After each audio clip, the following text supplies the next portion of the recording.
गणनायकाय गणदैवताय गणाध्यक्षाय धीमहि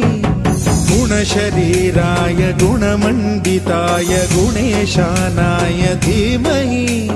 गुणातीताय गुणाधीशाय गुणप्रविष्टाय धीमहि एकदन्ताय वक्रतुण्डाय गौरीतनयाय धीमहि गजेशानाय भालचन्द्राय श्रीगणेशाय धीमहि एकदन्ताय वक्रतुण्डाय गौरीतनयाय धीमहि गजेशानाय भालचन्द्राय श्रीगणेशाय धीमहि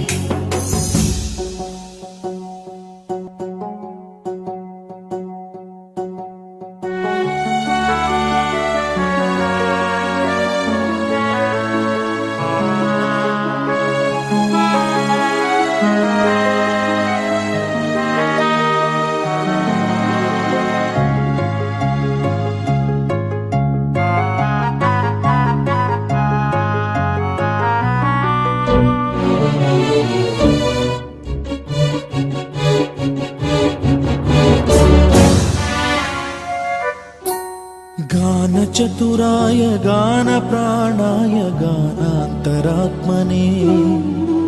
गानोत्सुकाय गानमत्ताय गानोत्सुकमनसे गुरुपूजिताय गुरुदैवताय गुरुकुलस्थायिने गुरुविक्रमाय गुह्यप्रवराय गुरवे गुणगुरवे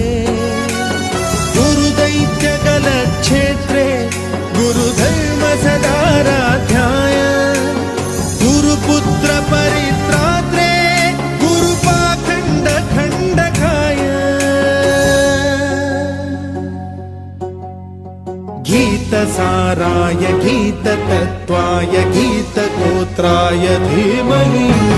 गूढगुल्फाय गन्धमत्ताय गोजयप्रदाय धीमहि गुणातीताय गुणाधीशाय गुणप्रविष्टाय धीमहि एकदन्ताय वक्रतुण्डाय गौरीतनयाय धीमहि गजेशानाय भालचन्द्राय श्रीगणेशाय धीमहि